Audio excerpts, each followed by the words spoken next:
Swaraj news కి స్వాగతం. హుజరాబాద్ పట్టణంలోని సిటీ సెంటర్లో నిర్వహించిన భూభారతి కార్యక్రమానికి collector Pramela Satpathy, joint collector Praful Desai, RDO Ravi, ARO Kanakaiah హాజరయ్యారు. ఈ సందర్భంగా కలెక్టర్ అంశాలపై మాట్లాడారు. భూమిపై ఎవరికి ఎలాంటి హక్కులు ఉన్నాయో తెలిపే రికార్డు భూ యజమానుల రికార్డు అని కూడా అనవచ్చన్నారు.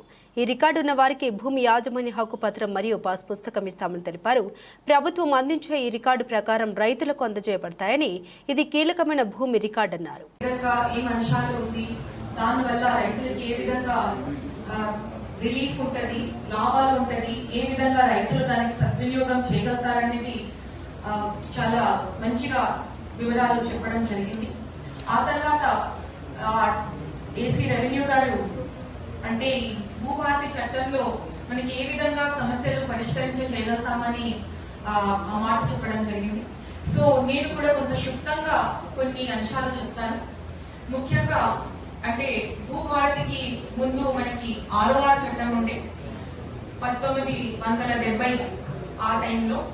ఆ తర్వాత మనకి ధరణి వచ్చింది. ధరణి తర్వాత ఈరోజు భూభారతి. సో ఒక్కొక్కటే చట్టం వస్తా ఉంటుంది. సో దీనికి ముందు చూస్తే గతంలో అంటే ధరణి వచ్చే ముందు మనకి రిజిస్ట్రేషన్ సాగు భూమికి SRO దగ్గర జరిగేది, తహసీల్దార్ దగ్గర, MRO దగ్గర మనకి మ్యూటేషన్ జరిగేది. సో ధరణి యాక్ట్ చట్టం ఇచ్చిన తర్వాత ఏమైంది అంటే మనం అంటే ఎన్ని మల్టిపుల్ రిజిస్ట్రేషన్స్ మనం చూసాం. SRO దగ్గర ఎప్పుడో ఒకటే భూమి చాలా మంది అమ్ముడు కొనడం జరిగింది. కానీ తహసీల్దార్ దగ్గరికి వచ్చేటప్పుడు ఆ మ్యూటేషన్ ఎవరి పేరులో చేయాలనేది అది పెండింగ్ ఉండిపోయింది.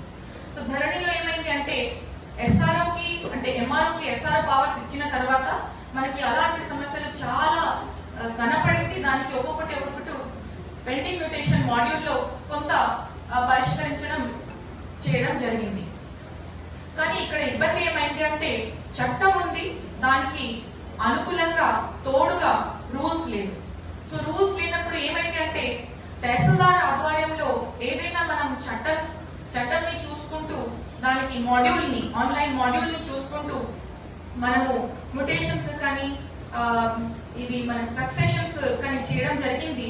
దానికి రూల్స్ అనుకూలంగా లేనప్పుడు కోర్టుకి గురి అయ్యారు చాలా మంది రైతులు. ఎందుకంటే ఇప్పుడు ఇద్దరు రైతుల మధ్య రిజిస్ట్రేషన్ జరిగి ఉండొచ్చు, అది మూడో రైతుకి అది తెలియకుండా మళ్ళా దానికి రిజిస్ట్రేషన్ చేయడం జరిగింది. సో SRO MRO వేరే ఉన్నప్పుడు ఇట్లా జరిగింది. కానీ MROకి SRO పవర్ ఇచ్చిన తర్వాత చాలా వాటికి ఇప్పుడు పెండింగ్ మ్యూటేషన్ సమస్యలు ఏదైనా ఉంది, అది కొంత ఒక యూనిఫైడ్ పద్ధతిలో నడుస్తుంది.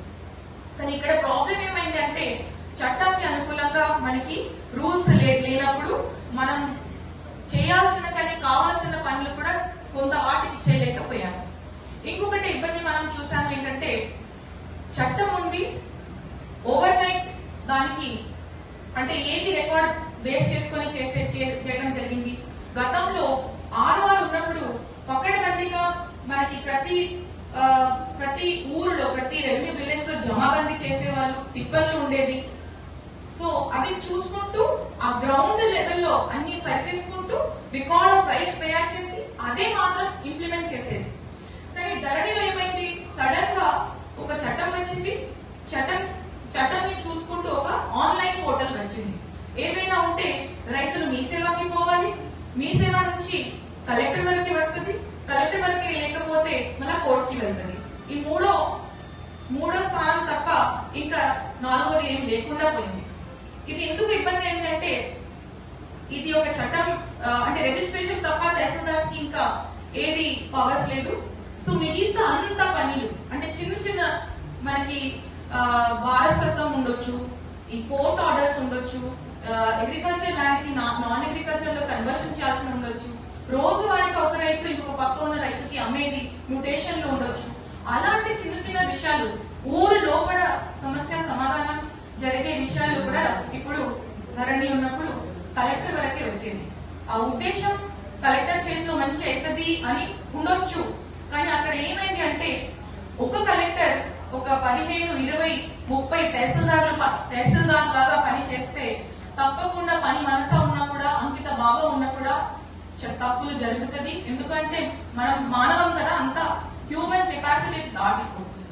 ఇంకొకటి ఏమంటే చిన్న చిన్న రైతులు ప్రతి పనికి కలెక్టర్ వైపు రావాలంటే ఊరు నుంచి మండల్ నుంచి ఆర్డీఓ ఆఫీస్ దాటి మళ్ళా కలెక్టర్ ఆఫీస్ కి రావాలంటే చాలా ఇబ్బంది పడ్డారు.